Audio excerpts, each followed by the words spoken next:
আমরা বলতেই পারি যে ডক্টর ইউনূসের সরকার মিনিমাম 2 বছর থাকছেন। আসসালামু আলাইকুম দর্শক শ্রোতা, আজকের এই ভিডিওর কথাগুলো শুনলে আপনারা রীতিমতো অবাক হয়ে যাবেন। আসলে বাংলাদেশে নির্বাচন কবে হতে চলেছে? আপনাদের সকলেরই মনে প্রশ্ন, ডক্টর ইউনূস কতদিন ক্ষমতায় থাকবেন, কতদিন পরে বাংলাদেশে জাতীয় নির্বাচন হবে? দর্শক শ্রোতা, আজকের এই ভিডিওটি দেখলে আপনারা বিস্তারিত বুঝতে পারবেন এবং জানতে পারবেন বাংলাদেশের নির্বাচন কবে হতে চলেছে, কতদিন সময় নেবে ডক্টর ইউনূস। আমরা গোপন সূত্রে জানতে পেরেছি ডক্টর ইউনূস 2 বছর পর, ভালো করে বুঝবেন, 2 বছর পরে বাংলাদেশে জাতীয় নির্বাচন দিবে। এই বিষয়টি নিয়ে বিএনপির মহাসচিব মির্জা ফখরুল ইসলাম আলমগীর ইতিমধ্যেই মুখ খুলেছেন। তারা এতদিন মানতাছে না, খুব শীঘ্রই অর্থাৎ 6 মাসের মধ্যেই বিএনপি নির্বাচন চাচ্ছে, কিন্তু বাংলাদেশের অন্যান্য রাজনৈতিক দল তাদের দাবি মানতাছে। দর্শক শ্রোতা, বাংলাদেশে 2 বছর পর যদি নির্বাচন হয়, অর্থাৎ ডক্টর ইউনূস যদি 2 বছর ক্ষমতায় থেকে নির্বাচন দেয়, এতে বাংলাদেশে কি কি প্রভাব পড়তে পারে? যাই হোক, আজকের এই ভিডিওটি দেখলেই বুঝতে পারবেন। তো বেশি কথা না বাড়িয়ে আমরা ভিডিও ক্লিপে চলে যাচ্ছি, আপনারা মনোযোগ সহকারে ভিডিওটি দেখতে থাকুন। অবশেষে আমরা মোটামুটি একটা প্রাথমিক কনফার্মেশন নিতেই পারি, বা আমরা বলতেই পারি যে ডক্টর ইউনূসের সরকার মিনিমাম 2 বছর থাকছেন। কিন্তু এই 2 বছর যদি সত্যি সত্যি অন্তর্বর্তীকালীন সরকার তিনি দায়িত্ব গ্রহণ করে থাকেন বা রাখেন, এখানে রাজনৈতিক প্রেক্ষাপটে কি কি পরিবর্তন হতে পারে? আওয়ামী লীগ কতটুকু অজনপ্রিয় আরো হতে পারে অথবা জনপ্রিয় হতে পারে, বিএনপি কতটুকু অজনপ্রিয় হতে পারে, জনপ্রিয় হতে পারে, বা জামায়াত ইসলাম তারা কতটুকু জনপ্রিয় হতে পারে, অজনপ্রিয় হতে পারে, আমরা আমাদের ক্ষুদ্র বিশ্লেষণও এখানে রাখবো। তো প্রথমে দেখি কেন আসলে বলা হচ্ছে যে অন্তর্বর্তীকালীন সরকারটা ফাইনালি 3 বছর, ন্যূনতম 2 বছর স্টে করবে। প্রধান যিনি আমাদের উপদেষ্টা আছেন, তিনি তার যে নির্বাচনী রোডম্যাপ, সেখানে গত কয়েকদিন যাবৎ বাংলাদেশের প্রথম সারির যতগুলো রাজনৈতিক দল আছে তাদের সাথে মিটিং করেছেন, আওয়ামী লীগকে ছাড়া। সেই মিটিংয়ে একজন প্রধান স্টেক হোল্ডার বাংলাদেশ জামায়াতে ইসলাম বা তাদের সমমনা যে ইসলামিক দলগুলো আছে, লাইক হেফাজতে ইসলাম বা ইসলামী আন্দোলন বাংলাদেশ বা আরো যে দলগুলো আছে, তারা চাচ্ছে ডক্টর ইউনূসের সরকারকে একটা লম্বা চূড়া সময় দিতে। অপরদিকে বিএনপি মনে করছে যৌক্তিক সময় দেওয়া দরকার, তবে এত লম্বা না, যত দ্রুত একটা নির্বাচন দিয়ে রাজনৈতিক সরকারের হাতে ক্ষমতাকে হস্তান্তর করতে। কিন্তু দেশের সুশীল, পাশাপাশি এই মুহূর্তে যারা পত্রিকাগুলোর সম্পাদক আছেন অথবা ব্যবসায়িক ফোরাম আছেন, তারা কি চাচ্ছেন? আমরা যতটুকু দেখছি, পরিবেশ পরিস্থিতি যতটুকু তৈরি হয়েছে, সবটাই ডক্টর মোহাম্মদ ইউনূসের মিনিমাম 3 বছর ক্ষমতাটাকে রাখার পক্ষে। হতে পারে এটা 2, 4, 6 মাস এদিক সেদিক। তো আমরা প্রথমে দেখি, গতকালকে রাষ্ট্রীয় অতিথি ভবন যমুনায় প্রধান উপদেষ্টা মোহাম্মদ ইউনূসের সাথে 20 সম্পাদকের মত বিনিময় হয়েছে। মানে আমাদের যে বাংলাদেশের মূলধারার গণমাধ্যমগুলো আছে, তাদের যারা সম্পাদকরা আছেন, গত শনিবার রাজনৈতিক দলগুলোর প্রধান উপদেষ্টার সাথে মত বিনিময় করেছিল অন্তর্বর্তী সরকার যেন যৌক্তিক সময় পর্যন্ত থাকে। কিন্তু এই যৌক্তিক সময়টা আসলে কতটুকু, এ বিষয়ে ডক্টর ইউনূস দেশের শীর্ষ সম্পাদকদের কাছে জানতে চেয়েছেন যে এই যে রাজনীতিবিদরা আমার বারবার বলতেছে যৌক্তিক সময়, কিছু দল, এটা আসলে কি? এই অন্তর্বর্তী সরকারকে কি কি কাজ করতে হবে, ন্যূনতম কতটুকু কাজ করতে হবে, এসব প্রশ্ন রেখেছিলেন গণমাধ্যমের যারা হেড অফ ডিপার্টমেন্ট।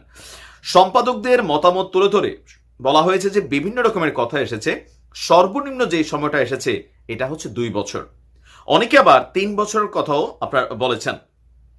বলা হচ্ছে যে এই সরকারের মেয়াদ কতদিন হবে তা এখনো সুনির্দিষ্ট না হলেও ধরে নেওয়া হচ্ছে এটা 2 বছর থেকে 3 বছরের মধ্যেই যাচ্ছে। আর আপনার এই এজেন্ডার বাস্তবায়ন বা যে সকল কাজ অন্তর্বর্তী সরকার করবে, সেই কাজটাই আসল নির্ধারণ করবে এই সরকারের মেয়াদটা কতদিন হতে যাচ্ছে। অনেক কথা এসেছে, সংবিধান সংশোধন, সংবিধানে নতুন করে লেখা, আইন কমিশন, সংবিধান কমিশন, মিডিয়া কমিশন, পুলিশের জন্য কমিশন, পুলিশকে কিভাবে আরো কার্যকরভাবে কাজে লাগানো যায়, নির্বাচন কমিশন সংস্কারের কথা, তো নানান ধরনের পরামর্শ এসেছে। ছাত্র জনতার অভ্যুত্থান দেশকে কল্যাণ রাষ্ট্রে পরিণত করতে বিরাট সুযোগ এনে দিয়েছে বলে ডক্টর ইউনূস মনে করছেন। তিনি বলছেন এটা একটা মস্ত বড় সুযোগ বাংলাদেশের জন্য, আমাদের সবার জন্য, রাষ্ট্রকে মেরামত করার জন্য, বাংলাদেশকে নতুন শিখরে নিয়ে যাওয়ার জন্য, যা ছাত্র জনতার গণ অভ্যুত্থান আমাদেরকে দিয়েছে, এই সুযোগটাকে কাজে লাগাতে হবে। তো অন্তর্বর্তী সরকারের দোষ ত্রুটি নিয়েও তিনি আপনার গণমাধ্যমকে বলেছেন যে আপনারা লিখবেন, প্রচুর লেখেন, আপনারা জানান, আমরা সরকার চালাতে গিয়ে যদি কোনো ভুল ত্রুটি করি, দোষ ত্রুটি করি, এগুলো নিয়ে আপনারা বলবেন এবং আমরা আপনাদের কাছ থেকে বারবার এই বিষয়গুলো শুনতে চাই এবং কি শুধরাতে চাই। প্রধান উপদেষ্টা বারবার বলেছেন গণমাধ্যমের স্বাধীনতা বিশ্বাস করেন এবং ভাইব্র্যান্ট মিডিয়া দেখতে চান। মিডিয়াতে যেসব কালা কানুন আছে সেই কালা কারণগুলো যাতে বাদ দেওয়া হয় সেটা নিয়েও আপনার এসেছে। এখন ধরেন এখানে বাংলাদেশের প্রথম সারি গণমাধ্যম প্রথম আলো টু যারাই আছেন তারা সবাই এখানে উপস্থিত ছিলেন। এখন 2-3 বছর হইলে আসলে এটাতে ফায়দাবান্ধ কারা হবে? এটাতে স্পেসিফিকলি ফায়দাবান্ধ হবে আপনার প্রথমে হচ্ছে জামায়াত ইসলাম। কেন?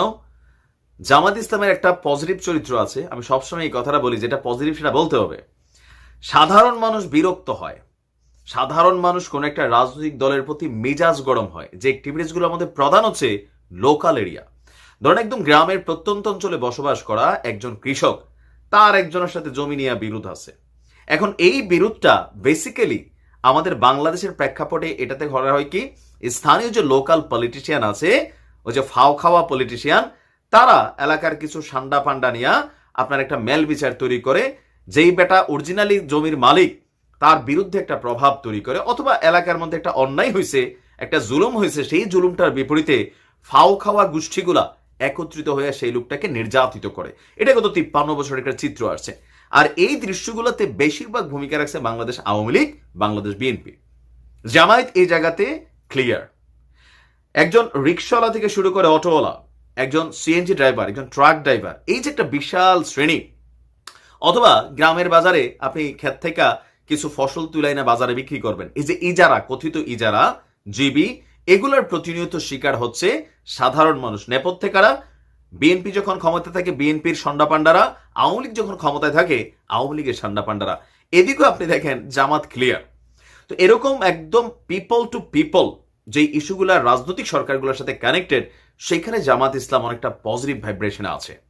আবার ধরেন আমরা একটা মানুষকে ভালো মন্দ বিচার করি মিনিমাম লেভেলে, যে মানুষটা নামাজ টামাজ পড়ে কিনা, ধরেন একটু কথাবার্তা কেমন, বাচন ভঙ্গি কেমন, মুরব্বীদের দেখলে আদব কায়দা সালাম দেয় কিনা, এদিক দিয়েও জামায়াত ইসলাম অনেকটা পারফেক্ট আমাদের আওয়ামী লীগ বিএনপির তুলনায়। এটা তাদের সাংগঠনিক দক্ষতা বলেন বা রিক্রুটমেন্ট বলেন, এদিক দিয়ে তারা আগানো। এখন এই 2-3 বছরে আপনার যেহেতু বিএনপির প্রধান বিরোধী এই মুহূর্তে জামায়াত ইসলাম, গত কয়েকদিন যাবৎ সারা বাংলাদেশে যা ঘটছে সেখানে একটা পজিটিভ ভাইব্রেন্ট হয়েছে, উদারত জামাত দেখাচ্ছে। তো সবকিছু মিলে আরেকদিকে আমরা ওই যে 5% আমি গতকালকেও বলছি, এরা বেসিক্যালি কোনো দলের না, কিন্তু দলের নেতাদের উপর হাবি হইয়া লোকাল এলাকাতে জিবি, চান্দাবাজি, জামাই বউয়ের কার্যের মধ্যে হাত দেওয়া, এই কাজগুলো যারা করে তারা মানুষেরকে বিষাইয়া তোলে। এখন এই পরিস্থিতি যদি চলতে থাকে তাহলে আগামী 2-3 বছরের মধ্যে আওয়ামী লীগ তো নাই, আস্তে আস্তে আওয়ামী লীগের নাম সরে যাবে। এখানে আসবে কারা? যেই কি বলে যে বিএনপির মধ্যে যেই সকল ওই শেষরারা আছে একদম লো ক্লাসে, এরা কিন্তু দলের ভাবমূর্তি নষ্ট করবে। যদিও বিএনপি সংস্কারের পক্ষে খুব শক্ত অবস্থান নিয়েছে, তার জায়গাকে আমি ধন্যবাদ দিই। হাইকমান্ড বক্তব্য দিচ্ছে, আপনি দেখেন রিজভী সাহেব বলছে যে আওয়ামী লীগের যারা নিরপরাধ মানুষ তাদেরকে কিন্তু মামলা দিয়ে হয়রানি করা যাবে না, তাদেরকে এলাকায় ডিস্টার্ব করা যাবে না। কিন্তু লোয়ার ক্লাসের যে সকল নেতারা এলাকায় ফাও খাওয়া বিচি নেতা আছে, তারা কিন্তু এগুলা মানে না, শোনে না, লোকাল থানাকে প্রভাবিত করে তারা নানান ঘটনা ঘটাচ্ছে। এখন এই ঘটনাটা 1 বছর 2 বছর কন্টিনিউ হলে জামাতের আকাশচুম্বী তৈরি হবে জনপ্রিয়তা। এর পাশাপাশি আওয়ামী লীগের পক্ষে জামাত বাহিরে যতটা উদারতা দেখাচ্ছে, এটাও যদি ধরে রাখে তাহলে এখানেও আর একটা পজিটিভ ফিডব্যাক তৈরি হবে।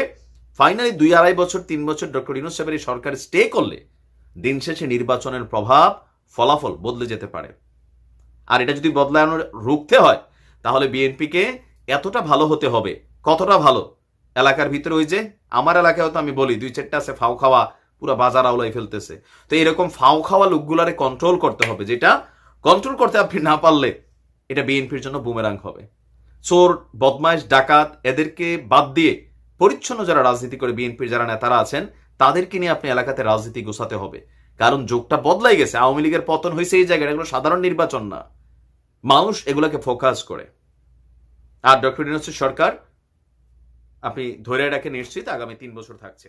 সম্মানিত দর্শক শ্রোতা, আপনারা বিস্তারিত ভিডিওতে দেখতে পারলেন বাংলাদেশের নির্বাচন কবে হবে। দর্শক শ্রোতা, যে দেশের জনগণ অনেকেরই মনে প্রশ্ন আছে যে নির্বাচন কবে হবে। আজকের এই ভিডিওতে আপনারা বিস্তারিত জানতে পারলেন নির্বাচন কবে হতে চলেছে। দর্শক শ্রোতা, ডক্টর ইউনূস দীর্ঘদিন ক্ষমতায় থাকার পরে দেশটাকে একটা সংস্কার করে, দেশটাকে একটা রাজনৈতিক পরিবেশ করে বাংলাদেশে নির্বাচন দিবে, এমনই কথা শোনা যাচ্ছে। যাই হোক, এই বিষয়গুলো নিয়ে বিএনপি কথা বলতেছে, বাংলাদেশের অন্য অন্য রাজনৈতিক দলও কথা বলতেছে। আপনারা অনেক কিছু জানতে পারতাছেন। আস্তে, আস্তে আরো অনেক কিছু জানতে পারবেন। তো এই বিষয়ে যদি আপনাদের মন্তব্য থেকে থাকে, বাংলাদেশে কতদিন পর নির্বাচন দেওয়া দরকার নাকি ডক্টর ইউনূসকে পদত্যাগ করে আবারও খুব দ্রুত সময়ের মধ্যে নির্বাচন দেওয়া দরকার? আপনাদের ব্যক্তিগত মতামত ভিডিওর কমেন্ট বক্সে অবশ্যই জানিয়ে দিবেন। ধন্যবাদ আজকের এই ভিডিওর সঙ্গে থাকার জন্য।